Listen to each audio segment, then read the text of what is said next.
eksperimentą, kuris vadinasi išsilyginti drabužius prieš atostogas.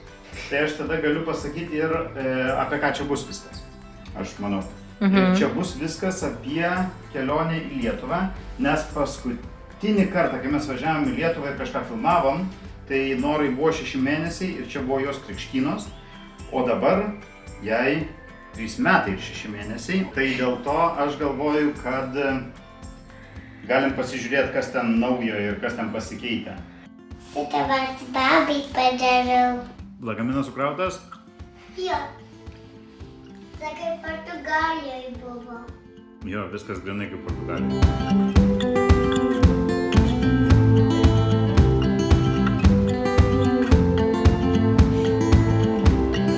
Tas autobusas važiuoja.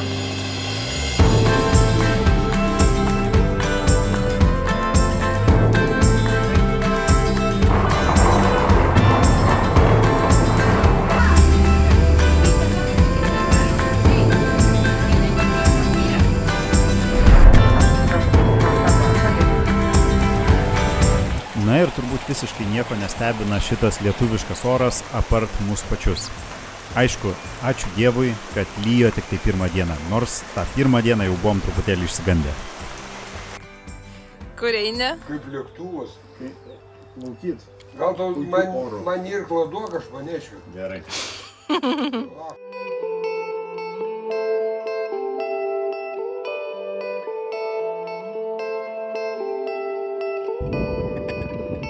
Ką ten darai?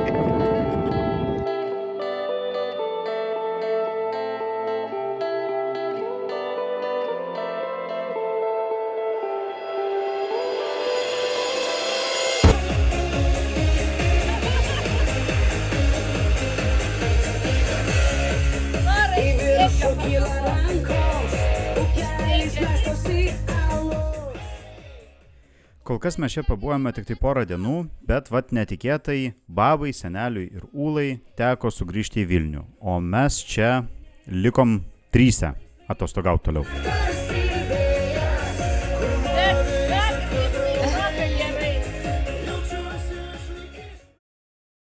Sakyt, kas tau šitos supynės padarė? Teta ir senelė. Patinka tau? Ne, nepatinka. Nepatinka? Kodėl?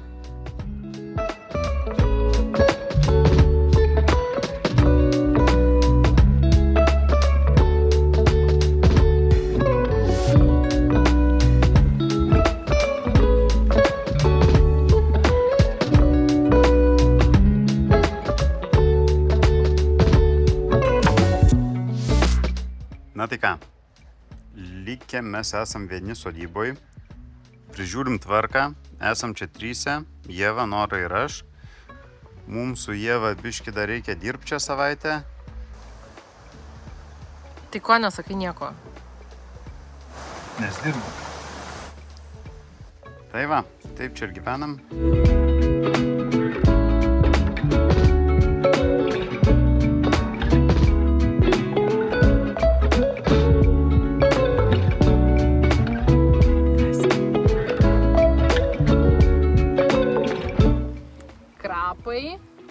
Čia ne krapai. Čia krapai. Martynas vietoj krapų vos morkų nepriskynė. Čia pas mus yra sustainable way of living.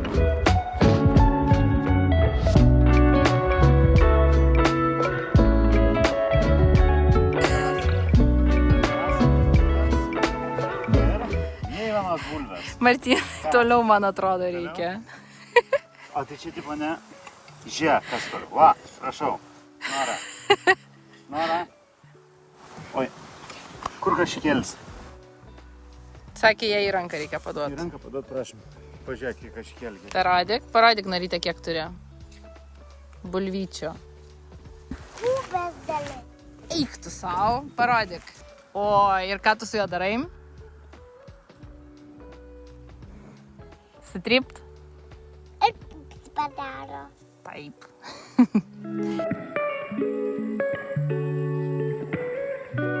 Jis išskrido.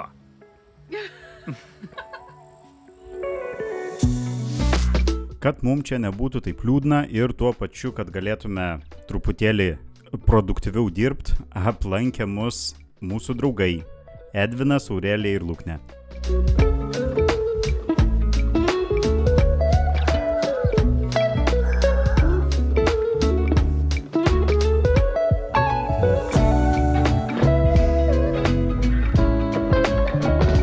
Na, o dabar kelionė į Vilnių, bet ten pabūsim tik tai porą dienų, nes važiuojam į Palangą aplankyti Dianos su Gintaru. Tai 10 eurų, kad aš nusipirksiu žaislų. Wow, tau labai pasisekė. Įsijungiant į katiną Labai smagu. su baterijom. Tuoj varysim pirkti, ne? Iki. Žaislo ar katino mes taip ir nenusipirkom, bet už tai radom kai ką įdomesnio. Aišku, čia buvo realizationas norai, kad jinai jau vis dėlto yra per didelė tokiem atrakcionam. Nora, smagu?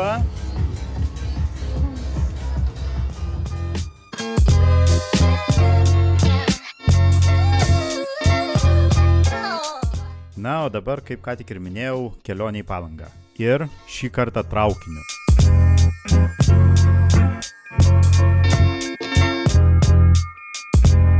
Galiu pasakyti, kad mane labai maloniai nustebino Lietuvos geležinkeliai. Jie netgi turi vaikų kambarį.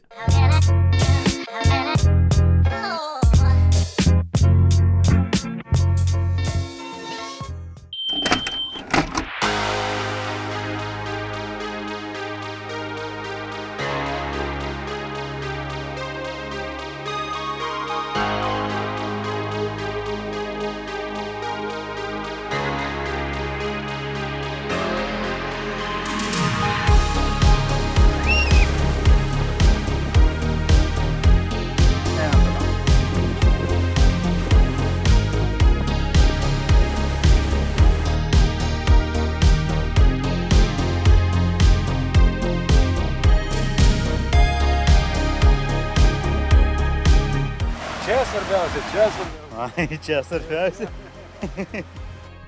Na ir savaime suprantama, mes čia gavom visokių gerų insider tipsų, kur galima patekti prie jūros, kur netiek daug žmonių.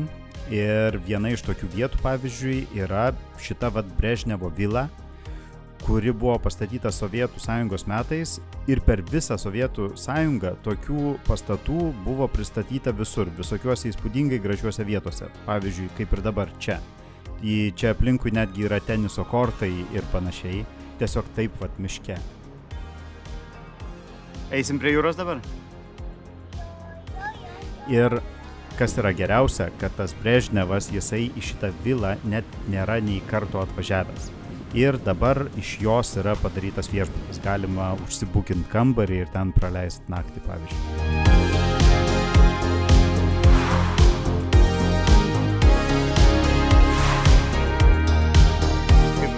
Tu eini? Ką?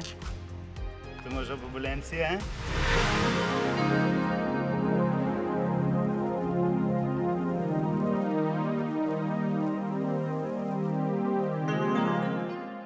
Mes einam pas mamą, nes mama gauna procedūrą kažkokią tai kažkur tai, ne? Jo. Bet o kojas skauda eit pačiai, ne?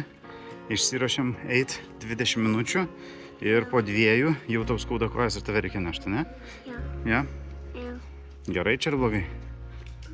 Gerai. Gerai? Kad mes ir turim kur apsistot grįžę, bet pastaruoju metu kažkaip tai...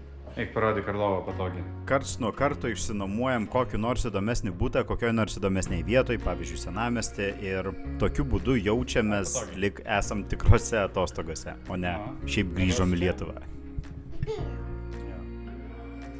Tai pavyzdžiui, čia mūsų geriausias vakaro užsiėmimas būdavo sėdėti ant palangės ir stebėti žmonės gatvėj.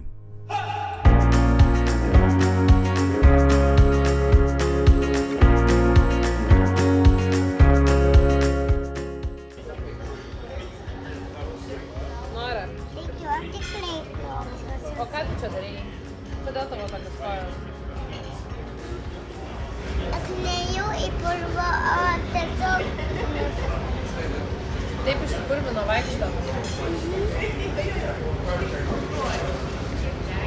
Ką kažkas? Jinai dabar su triusikais ar be triusikų? Su... Iki Vokietijos liko dar porą dienų ir jau kaip tapo tradicija susirinkom visi pas Martį, Aistę ir Medą ir net nufilmavom viral vidasą. Už jį ačiū Juliai.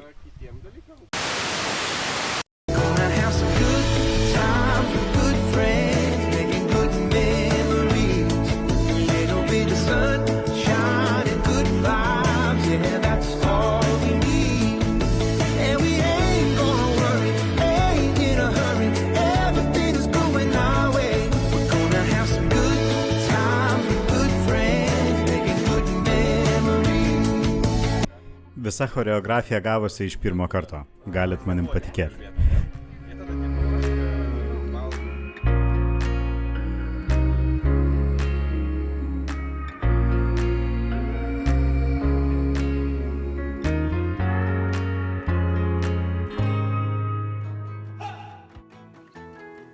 Aš nežinau, ar pastebėjot, bet šį kartą video buvo truputėlį kitoks.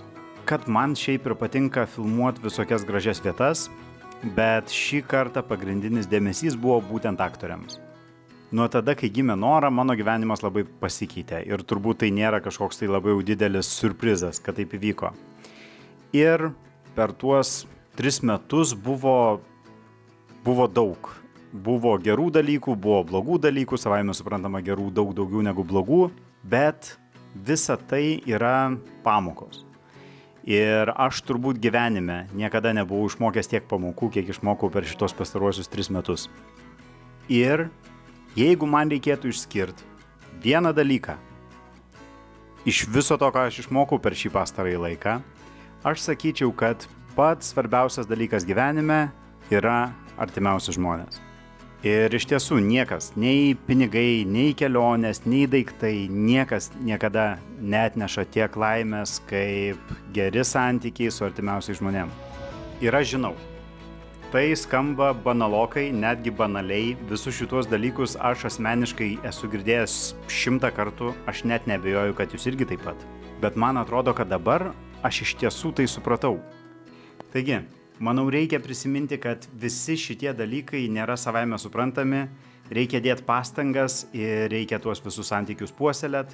Ir mano nuomonė tai, jeigu tai nėra pats svarbiausias, tai tikrai vienas svarbiausių dalykų gyvenime. Ačiū, kad žiūrėjot ir iki kito karto.